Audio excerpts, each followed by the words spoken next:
Welcome back to the Metal Exchange. Justin and Chris back again, celebrating the 20th anniversary of Kamelot's Black Halo album, which was released March 15th, 2005. But before we talk all things Kamelot, how are you, my friend? Very well, very well.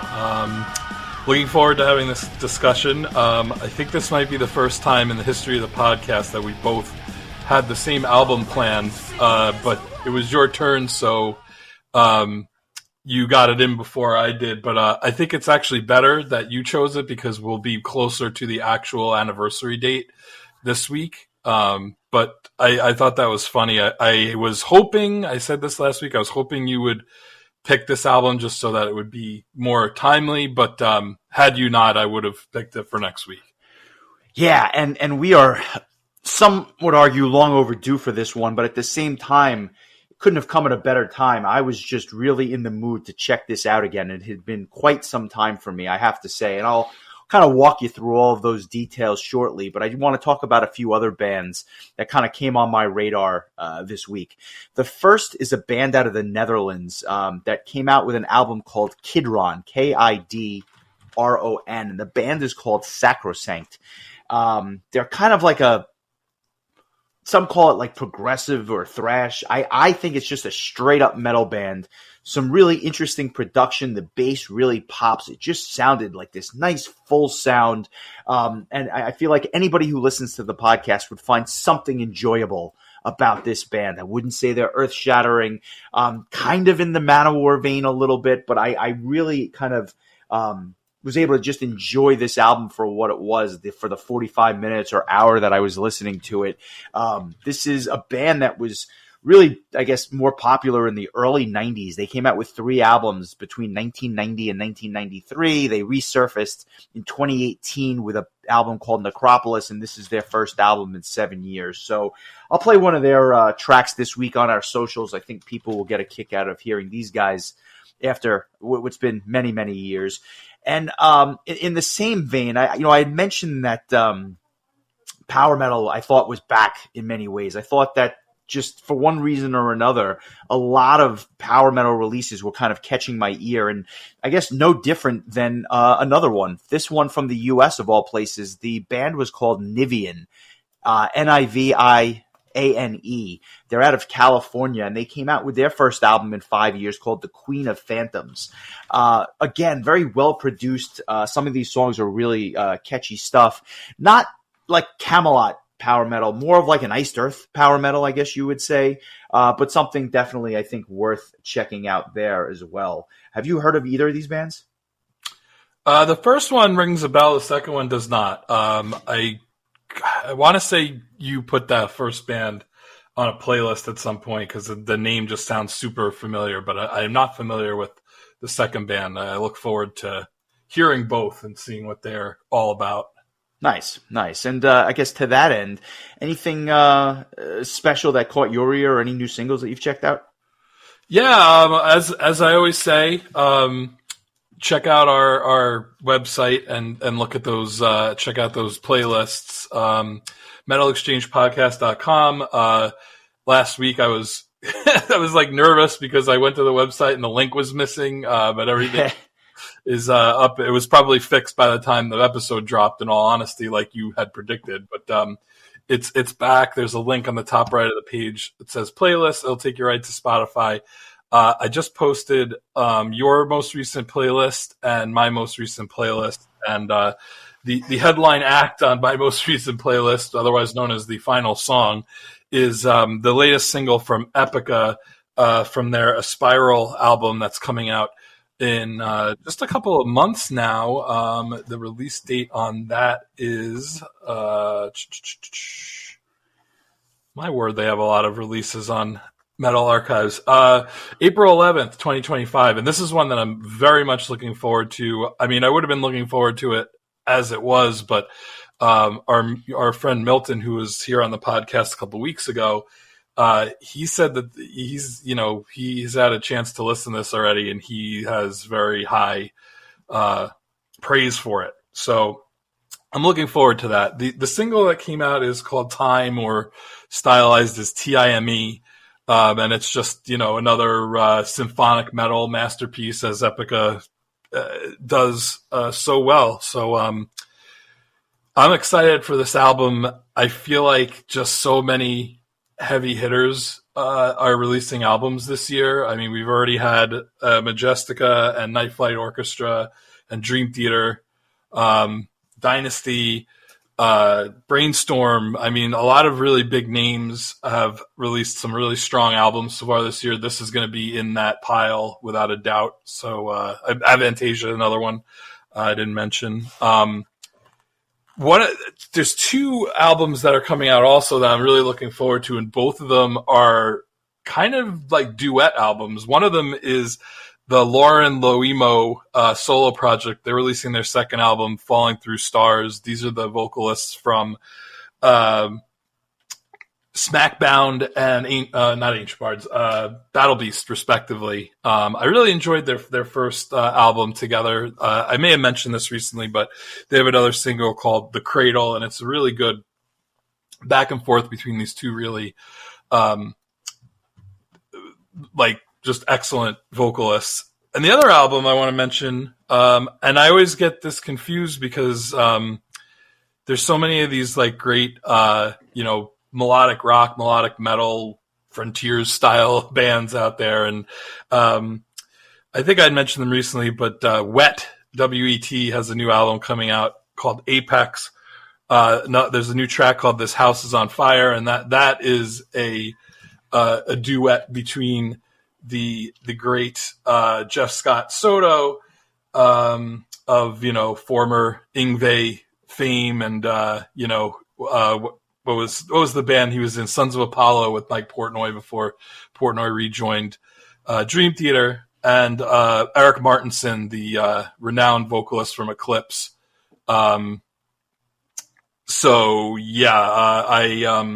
looking forward to this, like just good old, melodic AOR style, catchy toe tapping, good old stuff. So those two I'm both looking forward to, and both happen to have two vocalists, two very good vocalists on each album. So those are just a couple of things I've been looking forward to. I haven't really listened to much in terms of new albums. There hasn't really been anything I've been too excited about the last couple of weeks, pretty much since like Brainstorm and Arion and a couple of those other albums dropped. So kind of just enjoying the lull by going back and listening to some of the albums that came out earlier in the year, and seeing where they land on the list. I listened to the new Dream Theater album again for the first time since we talked about it on the podcast, and it's definitely holding up for me.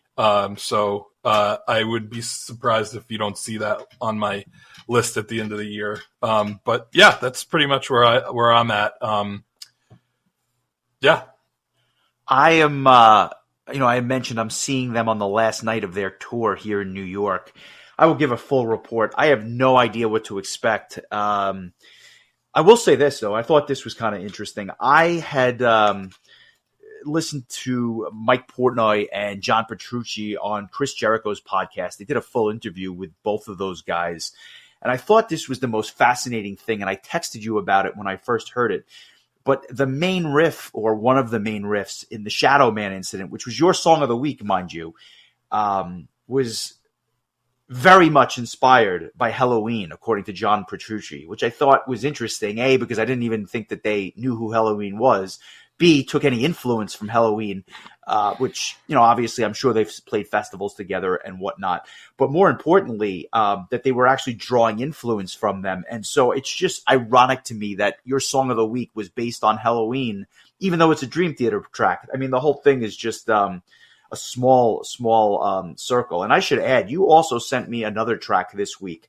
It was called The Quest Within, and the band was Virtual Symmetry. I had no idea that this single was coming out, but I loved it. I absolutely adored this single by this prog metal band. I believe they're out of Italy, if memory serves. Really, really good song, and I want to thank you for sending that as well. I'm going to try to make a point of posting that as well. I think people that are Dream Theater fans will certainly get a kick out of it.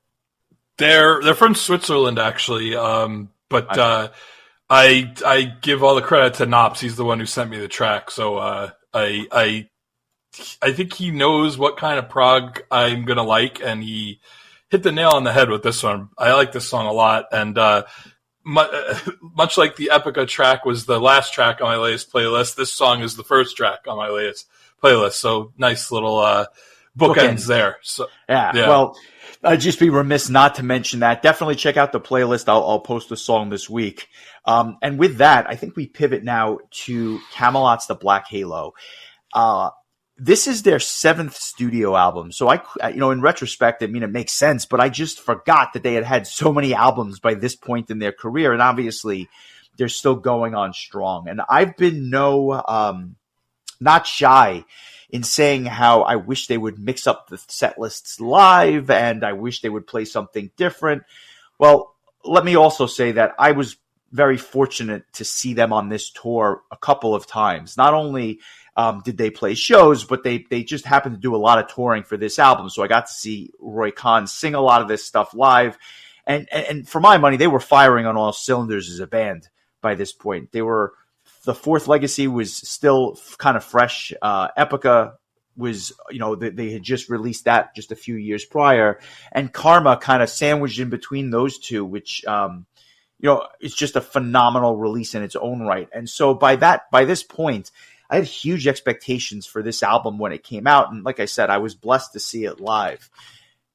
That said, although I think Epica was a step back from the Fourth Legacy and Karma, and I think we're really at some point should be covering that in the not so distant future, I wanted to skip to this album because of the anniversary. And I will admit, I've always enjoyed this album.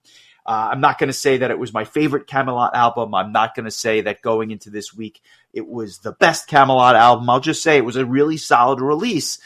But I never quite understood all the hype that surrounded it. And I say that because a lot of people would say that this is their favorite or the best Kamelot album. And I don't know that I ever really understood why, although I like the songs on the album. That has changed for me this week. This week, more than maybe any other week, going back to an album that I selected, that I knew well, I had a complete epiphany, awakening when it came to this album.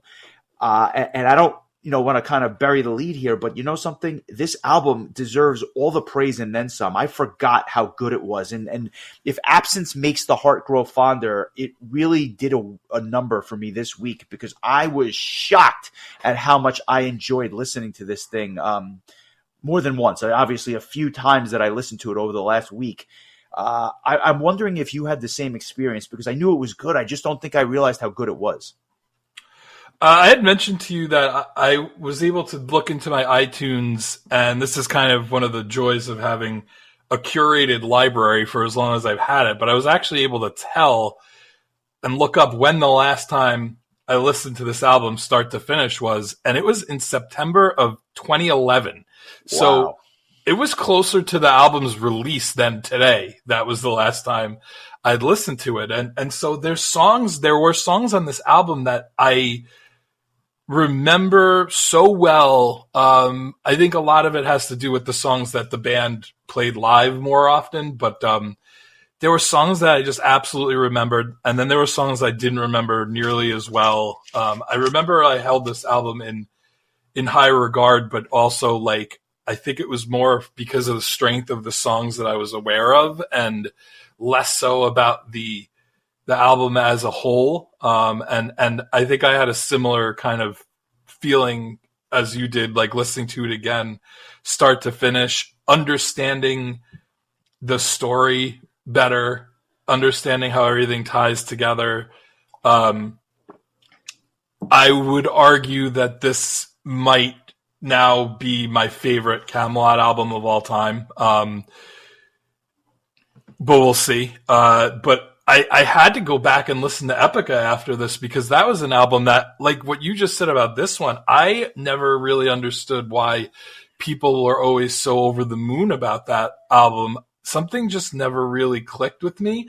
And I went back and listened to it, and I have to say I enjoyed it more than I've ever enjoyed listening to it. I still don't think I don't think that it reaches the heights of Fourth Legacy, Karma, or Black Halo, but it's up there with these ones. And I also did not know that it's basically part one to Black Halo's part two, and that the stories are connected from one album to the next. And so I did go back and read the storylines of both albums too, to try to get a little bit more of an idea of what was going on from, more of a lyrical standpoint. So, it's, we talk about a lot about how like this was right around the time that I was kind of losing my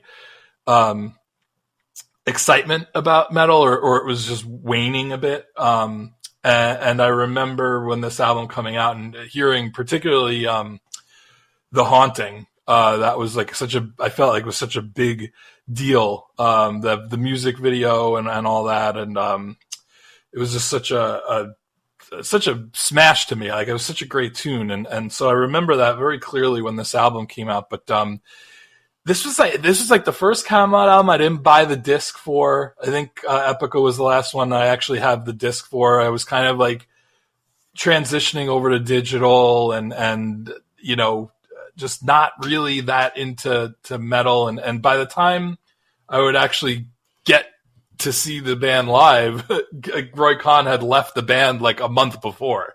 So I never actually got to see Roy Khan sing with Kamelot, which blows. But, I did get to see a really cool set with Michael Erickson and from Circus Maximus and a bunch of special guests, which we've talked about many times on the podcast. But, it's always interesting when we hit these albums around this time, because it's like really like kind of the lost years before in 2009, where I kind of like dove back in head first into metal. So this kind of was in that weird, 5-6 years or so where it was just kind of not really there for me. But I remember this album coming out so well, just because I think so many people were talking about it. But I will say, like, this last week was probably the first time I really sat down and ingested it, start to finish. Yeah, very well said. Very well said. And it's like I said, the timing was right. Everything just kind of hit for me on all cylinders this week. It's, dare I say, the classic Kamelot lineup. It's Roy Khan on vocals, Thomas Youngblood obviously on guitars, Glenn Barry on bass, and Casey Grillo on drums. Obviously, all of these guys, with the exception of Thomas Youngblood, who founded the band, are now gone. They've moved on to other musicians. Although I guess you could argue that the current lineup in its current iteration has been around longer than this lineup was. So it's kind of interesting in that respect. But yeah, it's no better way to kind of celebrate the 20th anniversary than doing a deep dive. And before we get into the songs, I'll just say that I always thought that Fourth Legacy, Karma, and Epica were a trilogy. I didn't realize that this was kind of the second album or the companion piece to Epica. So I didn't know that until this week. But with that said, I think we just get into it, because there's a lot of stuff on here, and it's kind of a dense album. It clocks in at 58 minutes, but there's a lot here. And I don't say that in a bad way, because most of it, if not all of it, is excellent. It opens up with March of Mephisto with a guest spot unlike Kamelot has ever had. They got Shagrath from Dimmu Borgir to do some growls. And it's funny because they still play this song live, and when they play it live occasionally, they have to find someone to either do the growls or pipe in the vocals, which is more often than not what they do. But it's interesting because it's really a more aggressive side of the band that they really don't touch upon that much. And so for me, it's a memorable track for no other reason. The orchestration on this is dark. It has just this dark feel to it, but it has this infectious march-like quality to it, which I guess makes sense given the name. And you can't kind of help yourself from bobbing your head to the beat. You just kind of feel like the war machine is on its way. The verses are awesome, but then I really love how the band kind of fades out, but the vocals remain prominent during the verses, and then ultimately, my God, the interplay between those cleans and Shagrath's growls are fantastic. I was sick of this tune for a really long time. I played the hell out of it, and I was like, maybe that's part of the reason I didn't love the album. But they also have never stopped playing it live. There you go. It's one of those songs. Going back to it, it was refreshing in many ways to hear it. And I just love the production and the sound of the drums during that second verse. It's really got a lot of punch to it. It's not complex, but it's damn catchy. And it's funny because I never, I guess, realized this before, but Jens Johansson plays the keyboard solo on this track, as well as When the Lights Are Down. And I even had in my notes, this sounds like a Stradivarius-inspired keyboard solo, never realizing that he was on the damn album. So I had a bunch of epiphanies this week. Very good opening track. Yeah, 100% with you there. I felt the same way. I felt like I kind of got tired of hearing it, and I think it might have just been the fatigue of like what the band playing live and not really touching the older albums a lot, but always coming back to this song. I will say the times that I saw the band with Elisa from Arch Enemy or Melissa Bonney from Ad Infinitum, it was great because they would be able to do cleans and growls, and so when this song would come on, they were the perfect vocalist to have on the road with the band to do that part. So I guess Shagreth was busy for all those Kamelot tours. God knows what that other band is doing, those jobbers in Demu, but yeah, this is like, I think, gone down as like one of the classic Kamelot songs, for no other reason. It's that they just keep playing it. But it almost feels like in a lot of ways the material that Kamelot chooses for their live albums almost only goes back to this album, with like an occasional, they throw in a Center of the Universe or a Karma from the two albums prior, and nothing from Fourth Legacy. So I will mention that you had mentioned that it's a little bit more of a marching kind of tempo, a mid-paced tempo, which is unusual because the last couple of albums, Kamelot always started out with like a real high-powered, fast-paced, power metal song. I think Epica, it was Center of the Universe. On Karma, it was Forever. And on Fourth Legacy, it was Fourth Legacy. And those are like three real like fast-paced banger power metal tunes. And so this was kind of a bit of a departure from that tradition that the band had done for the three previous albums. But it works here, and they'll get to it in track 2, because When the Lights Are Down is certainly the that style of Kamelot that I particularly love, where they just kind of let their just go balls out and just let it ride, like just pure power metal glory. Yeah, and I want to actually ask you about that. I have to assume that this is one of your favorite Kamelot tracks. Another one that they played live more frequently on the tour, and then in the few tours that followed. But when I heard this again, I heard Stradivarius, and again, interesting because this is the second track that Jen Johansson is on. So like a lot was coming to a head for me. But is this one of your favorite songs? Because I'll say this. This was a Song of the Week candidate for me. I think the song's actually gotten better with age. And I guess as Kamelot has kind of drifted away from this sound, this song pops for me even more now because I'm just not used to hearing this style of Kamelot as readily. That being said, I struggled mightily with my Song of the Week. I had a number of candidates, and this was up there. I'm not going to choose it. But I'll say it was very difficult, and I'm not even confident with the one that I'm ultimately going with. Not that it's not great, but there's just so many good options here. Been there, one of them. Yeah, I mean, I probably would have guessed this would have been my Song of the Week before we started listening to anything, but I decided to go in a different direction. That said, this might be my all-time favorite Kamelot song. It's just such a phenomenal tune. I love that they haven't abandoned it, no pun intended, live. It's great no matter who sings it. Tommy does a hell of a job with it, but I mean, I think if they didn't play it at Prague Power with Michael Erickson, then the first time I heard the band do this song, it was with Fabio, and he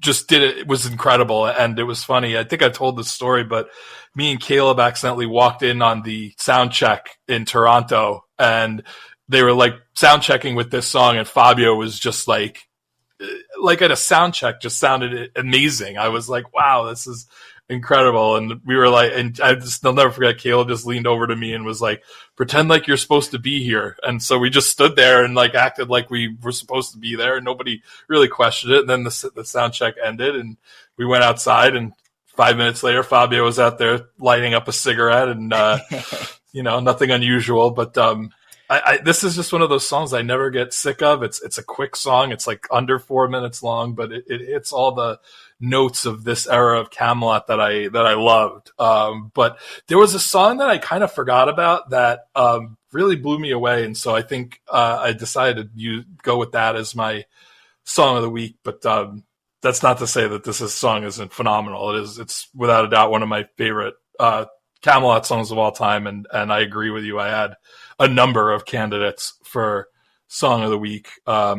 This one probably was the runner-up, though.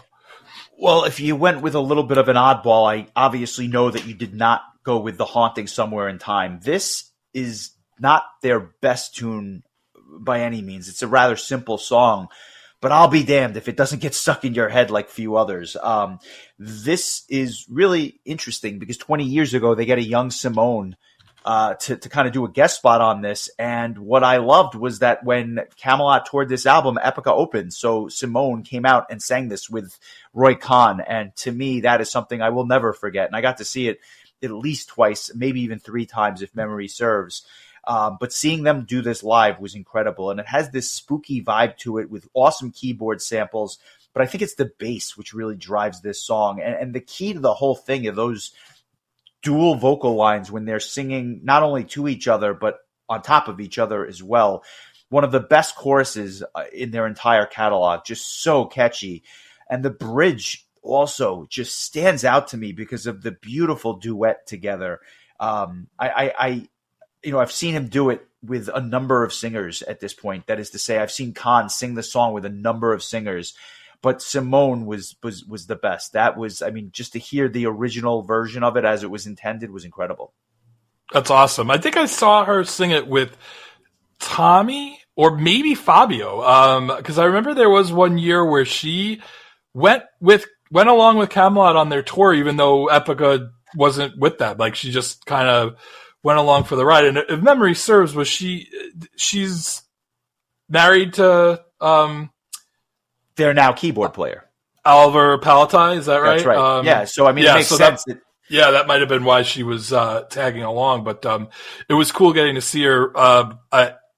My favorite was seeing it with Michael Erickson and Charlotte Wessels from Delane. That was pretty cool.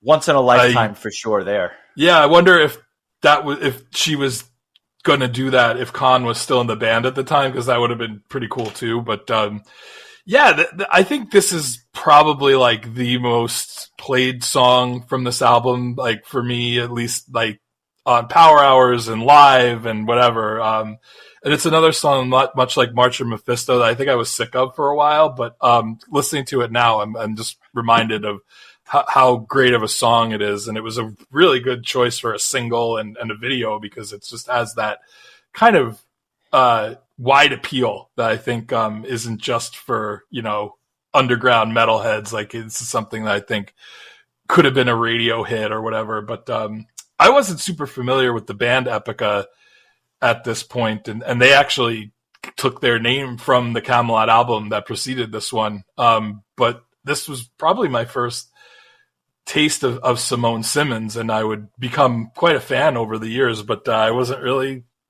super familiar with her at this time. So it's interesting that the song is called Somewhere in Time, because this song is a place in time for me when I hear it. It really takes me back to 20 years ago when I first heard it. Yeah, well said. Well said. Just a classic tune, and I think it suffered from the fatigue for me, but hearing it again after all these years was great. And honestly, I think the album starts off 4 for 4 when you get into Soul Society. This is a very symphonic tune with a lot of electronic elements as well. And when you hear the first verse, you kind of think ballad, but the chorus is really more of this majestic banger. And honestly, it's just another earworm. I think that I always loved how the end of the chorus just sounded like really different, and it was kind of really driven by the drums. Little subtle backing vocals complement Khan exceptionally well. And it was something that they kind of carried on the torch from those last few albums before that, where the accompanying vocals really help make Khan actually stand out. My only knock on this song, and I guess, I'm looking for things to not make this album a 10, because it's not a 10. The instrumental section on this song is a little bland, so I'll give it a little slight knock. But again, I'm splitting hairs by even saying that. Yeah, I mean, all throughout the album, there's just the symphonic elements really shine through. This is another one. I remember this being a fairly common track that they would play live. I feel like it's kind of fallen off in recent years, but in those, later Khan, early, Fabio / Tommy years or whatever, I feel like it was played more often. I think it was on the One Cold Winter's Night DVD, which I highly recommend if you want to see like a Kamelot in the Khan days. That's one of those ones I really wish they would have made a Blu-ray for, but I think not many bands were making Blu-rays yet at that time, but that one deserved it because it's a visually and sound-wise very appealing live experience. But yeah, this is a solid tune. It wasn't really in my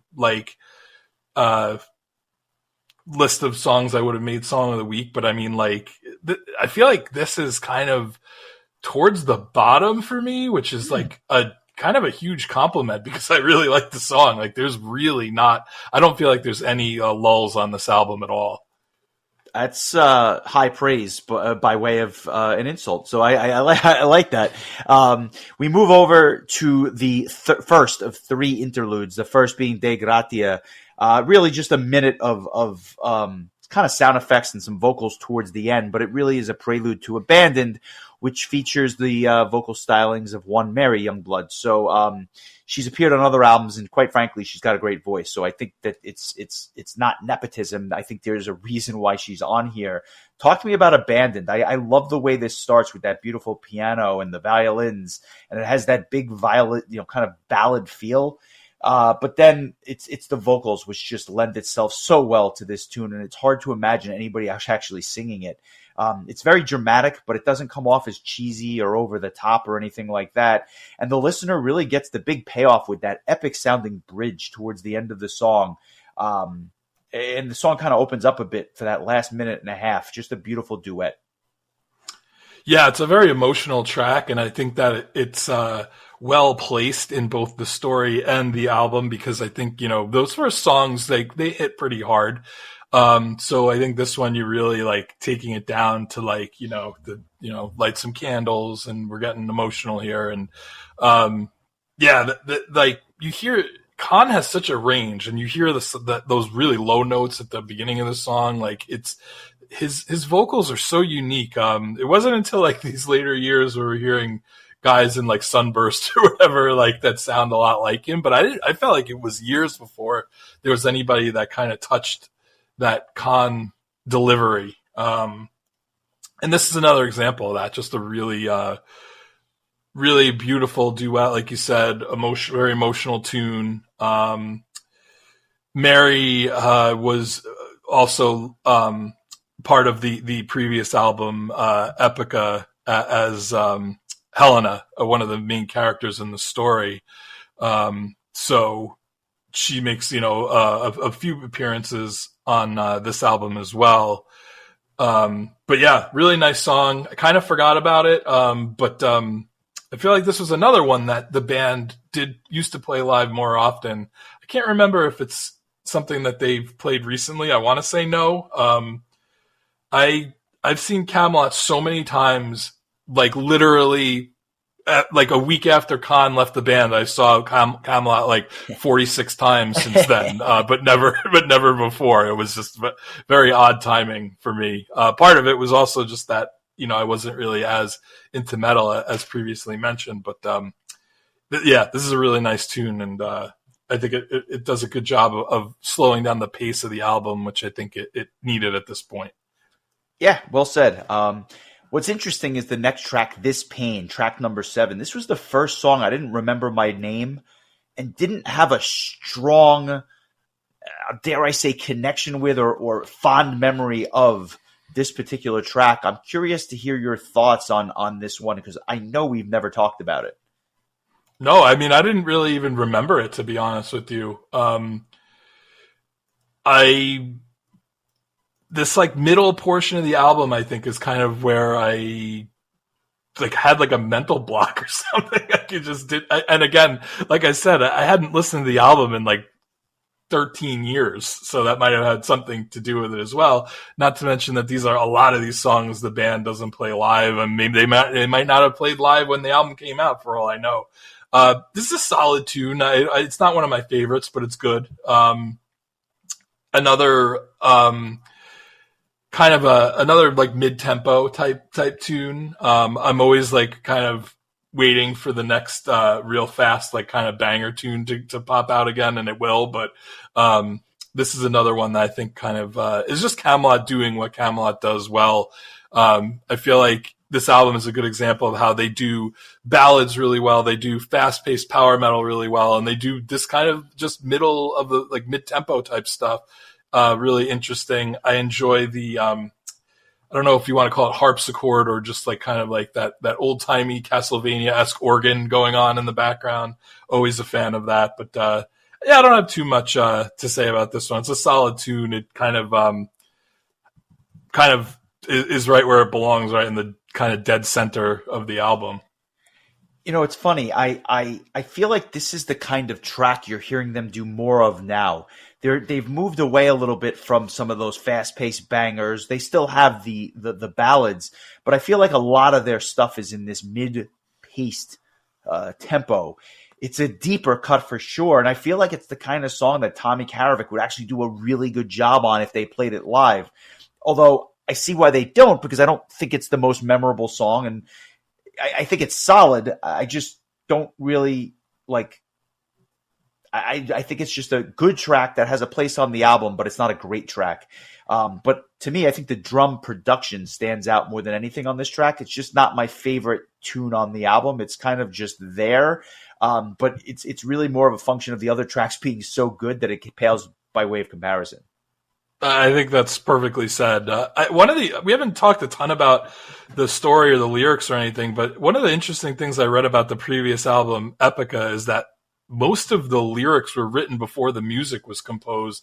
And I guess that just speaks to the desire to really cover the subject material, which was based on, I had to look up how this name was pronounced, and I still don't know I'm going to get it, but, Goethe's Faust, is what it's based on. The characters are loosely based on the characters from that. I think they changed the names, but it's interesting when like something kind of takes hold of a band from a creative standpoint that they felt so strongly about it that they were writing lyrics before they even had the music. So I'm not sure if that was similar to how the Black Halo was constructed, but it's kind of a cool story. I'm not going to go through like the whole thing a lot because it's almost like kind of like spoiler alert. We didn't talk about part 1. So like it's kind of like watching Rocky 2 without watching Rocky 1. So I recommend, Wikipedia does a really nice job kind of summarizing both albums' plots. So definitely check it out. But Moonlight, I think, kind of is in that same vein where it's like another. I think you mentioned that like the current day Kamelot, it would fit that era. I feel like this song also fits it well too. Another kind of mid-tempo, very symphonic, very Roy Khan driven, and I think like it would be a good kind of showcase song for Tommy, as a lot of songs tend to be. Catchy chorus, good tune. I like this one a bit more than the previous track, This Pain. Your thoughts on Moonlight?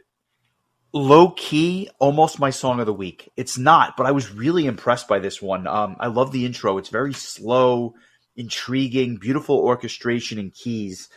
Love the guitar riff, but it's the bass that really stands out during the verses, and it's not in like a winkery sort of way. It's just like this really awesome bass sound. And I forgot how good the chorus was. I really enjoyed it, and I like the bridge on this. I thought the bagpipes were a nice touch, and with the bass behind it, it's just a different song for them. It's something that they really hadn't experimented with that much, and so I think that's what really caught my ear. But again, still not my song of the week. But as we march on here, I'm starting to wonder if we may have selected the same track, which will be really interesting. I'm wondering that myself.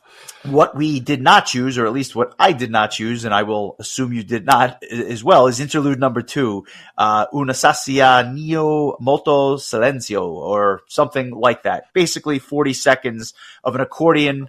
Oh, we gotta get your Italian worked on. All I know is that when I finished that 40 seconds, I wanted to eat Italian food. That is the only thing I thought of. I thought I was in an Italian restaurant, except I didn't have a plate of calamari in front of me. It's ironic because I think you just assassinated the Italian language with that. So it's an apt title.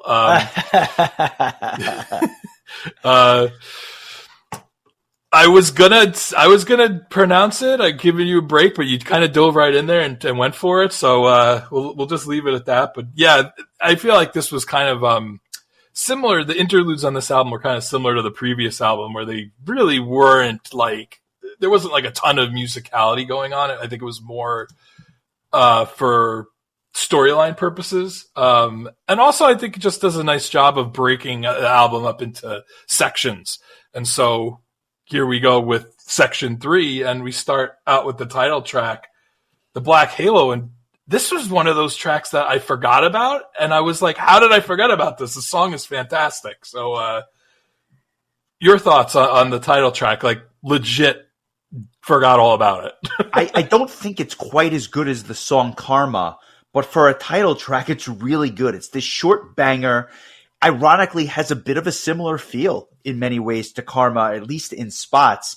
Love the riffs, and I think the drums kind of set the pace on this one. It is a solid tune. Not my song of the week by any means, but a very good tune that I think I forgot about in many ways. I love the backing like chorus vocals during the chorus. Just like that kind of like what do you want to call it? Choir, I guess, the choir, which oddly enough it includes Herbie Langens and Amanda Somerville and Miro, amongst others. What a motley crew that is. Yeah, ironically, all people that would eventually show up with Avantasia. So yeah, I thought that was really well done. I think that's kind of my favorite part of the song. It's a really strong chorus, and boy, like this is just making me really want to hear the band play this whole album live for the anniversary. That would be super I had cool. heard rumblings that might happen, and even some rumblings as to who might sing, but it just never seemed to have come to fruition. I mean, I think that they would have announced it by now. So Joe Terry. Entirely possible. Or maybe Michael Erickson comes back for a reunion tour. Anything is possible. But as we move along, they are releasing a 20th anniversary edition of the album. I don't know if there's anything extra special on it, or if it's just a re-release to celebrate the anniversary of the album. I'm looking it up just to see if there's anything special. I am assuming nowadays everything seems to be coming out on vinyl. I wouldn't be surprised if there's going to be a vinyl version. As a matter of fact, there will be 2 12-inch vinyls, 3 different colors, limited edition, and Napalm is also releasing a Digisleeve CD version. Doesn't look like any extra tracks or anything like that, but 20-page booklet, and just a kind of a cool way to celebrate this album's 20th anniversary. If I had a record player set up, I might be tempted to buy the vinyl version of this album, but just because I like the album so much. But vinyl is a wealthy man's game, I feel, and I am not a wealthy man, so we carry on, but Time to play the game, it is not, I suppose. Yeah, I do envy when people are always posting their vinyl purchases. I do envy having that kind of disposable income. So, yeah, sidetrack there, but yeah.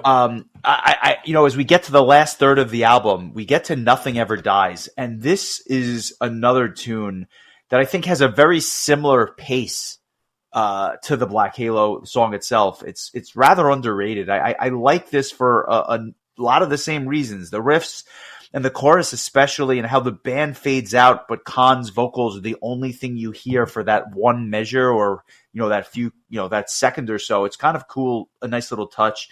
I like how the bridge slows down just a trifle and really shows off Khan's vocal range. This is songs like this, I think, that separate this album from others in the catalog, because this is not a hit. This is not a single. It's not something they play live, but it's a really good tune, and it's kind of just buried on the back of this album. But I enjoyed this one a lot. Yeah, this one was kind of another forgotten track for me. I was like, I had to look and see if I had ever put it on a playlist or anything like that, and the only thing I've ever put it on was, believe it or not, I made a Best of Kamelot CD for our friend Amy when she was first getting into metal. I made like a whole bunch of greatest hits, basically best of discs of all these different bands that I thought she would like, and Kamelot was one of them. And I put this song on at the second to last track on the disc, oddly enough. So clearly, at some point, I had strong feelings towards it, and this was definitely another finalist for Song of the Week for me. It's just such a killer tune, and it's that, this era of Kamelot, they have these songs like, Across the Highlands and Until Kingdom Come, and they're just like kind of towards the end of the albums, and they're just like real just fast-paced, upbeat power metal tunes that I really like, and this is just right up there with that. Just a really good tune. I would love to see this one kind of make its way back into the live set list rotation. Really great tune. Nice. I agree with that completely. And as we get to Memento Mori, the epic, almost 9-minute tracks, I'd be remiss if I didn't kick it over to you. Is this your Song of the Week, or did you go with Serenade? I'm really curious. I chose Interlude 3, Midnight, 12 Tolls for a New Day, my Song of the Week. No, this is not my Song of the Week. I'm not sure we're ever going to have a mid-tempo Kamelot song as my Song of the Week, because I always gravitate towards the more upbeat kind of stuff. But that said, this is a really good tune. It's the, like you said, the epic of the album, clocking it at almost 9 minutes. I feel like it's keeps interesting the whole way through, has different sounding parts. There's parts that are kind of like mid-tempo and kind of like almost unassuming, and then like there's solos towards the back end that things really pick up. But I'm glad that the band wrapped things up with Serenade, because I think that is just a really nice way to end the album. But this is a really good tune too. Memento Mori stands out because of its length, but it doesn't feel like a 9-minute track. The keys at the beginning make you think ballad, and this is another track where Khan is showing off that low range you mentioned earlier, which is kind of cool. The orchestration is very memorable, and it picks up nicely. I remember this being a huge crowd pleaser during those early tours. Just beautiful verses, vintage Kamelot sound, arguably even better than the chorus on this particular track. And this was a real track that I also considered for Song of the Week as well, just because of that majestic feeling that comes along with it. I think the backing vocals also play a big role on this one, and I just love the changes of pace throughout. But I also, after Interlude 3, I heard Serenade this week, and I was like, oh my God, I've been sleeping on this song for 20 years. It is an upbeat ending to this album that I just simply never gave its due. It's weird though. It's on the one hand, I almost want to dance along to the verses, and then the chorus just gets this gorgeous sound that makes you kind of almost wish the album was longer, you almost don't want it to end because this song is so good. And there's something about the vocal lines which I found to just be absolutely positively infectious. The bridge with just the piano and the vocals are awesome. And then ultimately, I made it my song of the week because every time I listened to it, I just started smiling for no reason. It just, the song put a smile on my face. And it may not be the best track, but I think it's the perfect ending to this album. So let's hear our song of the week, Serenade. But and then after we do, I want to hear why you picked it as well, because I don't think anyone would have picked this going into this week. So lots to chew on here. But here's Kamelot's Serenade.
Kamelot's Serenade, your song of the week. Tell me why.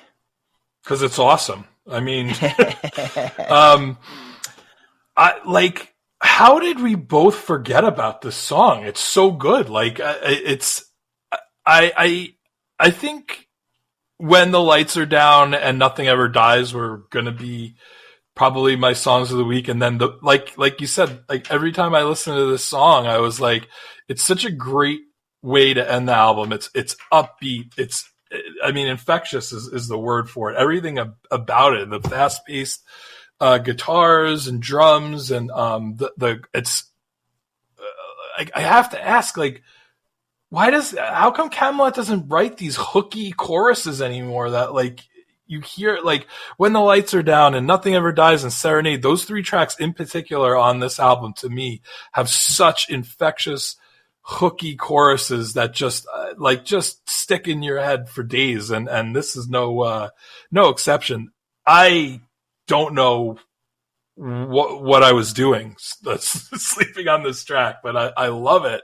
And honestly, because I really kind of like lost track of or interest in metal, I really didn't get into the next two Kamelot albums with Khan. And then by the time Tommy joined the band and they started releasing albums with him, I was kind of like back on the train again. And I really was listening, I listened to all those Tommy albums quite a bit. So those last two Khan albums were just kind of lost on me. I know like a handful of tracks, but I don't know them super well. And I look forward to going to them. But in a lot of ways, like this was kind of like my end to the Roy Khan era of Kamelot, even though clearly it wasn't. And we'll definitely talk about those albums. And I'm really curious where they end up falling with the rest of these, classic era Kamelot albums, as you call it. But man, what a hell of a way to finish things off. And I think if I had at least a hint that you were going to choose this, I might have picked something else just to so we had two songs. But I mean, sometimes this happens. It's serendipitous, and we'll go with it. Any chance that you listen to the Japanese bonus track Epilogue? I can't remember if there was a compilation album or was a bonus track on another collection of songs. I'd never heard this song when it was initially released. I have no idea if it's meant to be part of the Black Halo story, but it actually kind of makes for a good last track. It's like more of an outro in a lot of ways. It's like this very it kind of reminds me of like a "Don't You Cry" or a Sailorman's Hymn. It's just a very like mellow piano driven tune with lovely vocals from Roy Khan, and it's I don't think it takes anything away from Serenade by following it, but I don't know that it was meant to be part of the 14 track suite of songs, if you will. But it's a nice little track if you ever have a chance to check it out. I've heard it, but it's been so long. I just don't have any recollection. I have vague memories of the track, I guess, but not really. So my OCD dictates that when bands come out with compilations or whatever, or bonus tracks, I have to place the bonus track where it belongs originally. And so that's what I did in this case. I tacked it onto the end of the Black Halo. So thus recreating the original Japanese release, I guess. I have a lot of mental issues that have gone unchecked for a long time, and we're looking into it. But it's that's just me. I'll say this before we wrap things up and move ahead to some news and next week's pick. You had put something on your Facebook page about kind of opening it up to some other people to just get their thoughts about this album, and it's kind of interesting because it's all over the place. Some people saying it's like a power metal classic, others saying it pales into comparison to other Khan albums that we talked about, and others saying it pales in comparison to other Khan albums that we don't think so highly of. So people are all over the map with this one. My opinion certainly has changed this week, which I'll get to momentarily, but I just found it interesting that there was no consensus on this one. Yeah, I agree, but I thought it was nice that I was planning on posting that way earlier, and I got completely sidetracked, and I posted it like an hour before we started recording. So people are probably going to see it after the episode has already been recorded. But thanks to Patrick, Anthony, Mike, and Adam for adding your thoughts. It's interesting. Mike said that he thinks ghost opera and poetry are better, which makes me really want to go back and listen to those again. And then Adam said that it's no Karma or Epica. I don't think that Epica is as good as Black Halo, in my opinion. And in all honesty, I think I'm going to rank it slightly higher than I ranked Karma, which I gave a 9.25. I'm going to give this one a 9.375, right in between 9.25 and 9.5. I just think it's just, to me, like one of the most complete Kamelot albums, start to finish. Even the songs that I think were towards the bottom were still really good tunes. So Mike just made a post on I'm literally looking at the post he just posted, and he made me laugh out loud as we're recording this. Just saying, "Don't you laugh at it," which I take that to be a Family Guy reference. I don't know if that was his intent or not, but it made me laugh. So cheers to Mike. But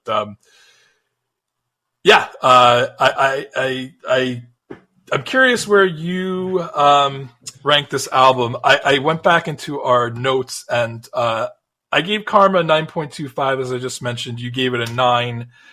Fourth Legacy, I gave it 8.875. You gave it 8.75. So, like, we've been pretty in lockstep with our Kamelot ratings or rankings, if you will. What are you giving the Black Halo, and is it going to be higher than the two albums we've previously discussed? When we went in and discussed Karma, I was surprised that I had it higher than the Fourth Legacy, because in my mind, the Fourth Legacy was their best album, and I said, you know what, Karma is probably a hair better, so I gave it the 9. Going into this, I would have probably said it's my third favorite Kamelot album.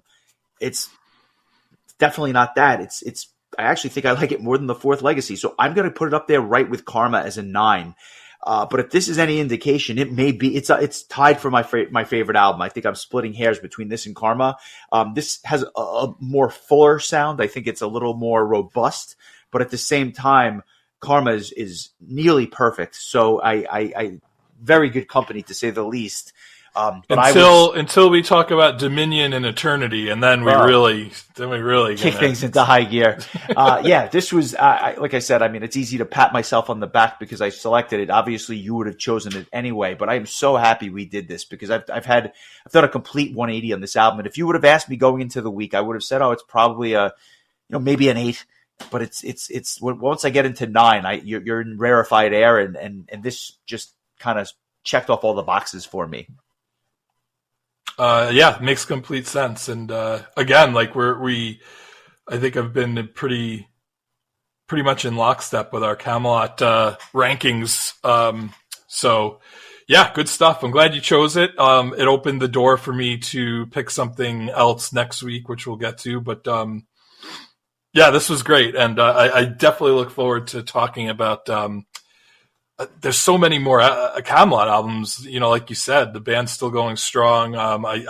Siege Perilous is an album I'd love to talk about. The first album the band did with Khan. I'd love to listen to those first 2 albums. I don't know them well at all. Definitely looking forward to talking about Epica and the final 2 Khan albums, and then, probably talk about the Tommy albums at some point as well. So lots to still cover with Kamelot, but the anniversary made it too good to pass up, and clearly we both had the same idea. So great minds think alike. Excellent. And with that, just a couple of news items in what's otherwise been a relatively slow week. Michael Schenker has announced his, quote, My Years with UFO tour. Armored Saint going to be joining him for a few dates. He starts his tour September 5th in Orlando, Florida, wraps up October 12th in Houston, Texas. I had the pleasure of seeing this guitar legend, on 70,000 Tons of Metal. But for all you UFO fans, obviously they are now defunct, but this is your chance to see his rendition of some of those classic tunes. And also Metallica introducing a new Apple immersive concert experience. I don't know if you've heard about this, but they basically have this Apple immersive video where they, I guess, put you in the middle of the pit at a Metallica show, and they film it, I guess, with like this 360 degree vision thing. I don't know what the hell it is, but it sounds kind of cool. And it's footage from their current M72 show. I think they played in Mexico City in 2024, so it's footage from that particular gig. Interesting stuff. I mean, with technology, I guess things are going to continue to evolve, and not surprising that Metallica is at the forefront of that, just given their history. I'm looking at you, Napster. But yeah, just interesting stuff.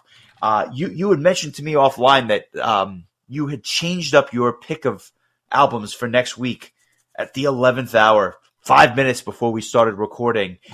I'm curious as to not only what are we listening to, but why you changed. Okay, so honestly, it goes back to the Facebook post that I made that you mentioned, where we're doing karma, aren't we? Again, no. Yeah. No, it's funny because like everybody post their thoughts on the Black Halo, and Sean Oakes just comes in and plays a solo and says this album just turned 25, and it's not even has nothing to do with Kamelot at all. So he just randomly puts a solo on from another band. Yeah, I ask your thoughts about Kamelot's Black Halo, and he puts in a keyboard solo of an album that just turned 25 by a completely different band. But it got me thinking. You're right. This album did just turn 25. I'm coming in a little late on this one, but it's one of my favorite albums. We haven't talked about the band in about a year, so we're going to talk about Stradivarius's Infinite album, which came out on February 28th, 2000. I remember asking Pat to order this for me, and then I think I got it from Ralph, and it was exciting because I think this was like my first. No, Destiny would have been my first Stradivarius album that I think I bought upon its release, but this was the second one. And I was going to pick something else, but that just, it was so funny that he posted that. Like, it was so, like, just not having to do with anything that I had posted, but it brought us from A to D with a couple of, detours in between. So, we're going to talk about this. I know you're probably like, how the hell are we talking about another Stradivarius album that isn't Visions? But, sometimes just the timing works out. So, I will keep my original choice in my back pocket. Though I do get the sense that you will probably choose it at some point if I don't. So, I'll leave that as it is. But yes, I look forward to going back and discussing Stradivarius again. It's almost a year to the day that we talked about the last Stradivarius album. I think Episode was the last one that we covered. So we've been bouncing around the Stradivarius discography. We started with Fourth Dimension, went back to Dream Space, went ahead to Episode, and now we're skipping 2 albums to go to Infinite, which I have a lot of fond memories of this because I was still in my, heyday of like the first era of my metal loving time. So this is one I look forward to talking about. And honestly, I don't think it would have really even crossed my mind. I missed completely that it was the anniversary. And so, Sean, thank you for that completely just off the wall, unrelated, post. Unprompted, unsolicited suggestion that somehow managed to end up, picking the album for next week. So I don't even know if he listens to the podcast. I have no idea. So I don't have very vivid memories of this album at all, but for the first track. What stands out to me more than anything is the Lisa Frank artwork. I don't understand anything else about this album. It's just been so long since I've heard it. What I remember is that Destiny was such a great album, and the albums that came before it were so good that I felt like this was a bit of a letdown for me. I'm curious to go back and hear it because I just thought it was less than some of the albums that came before it.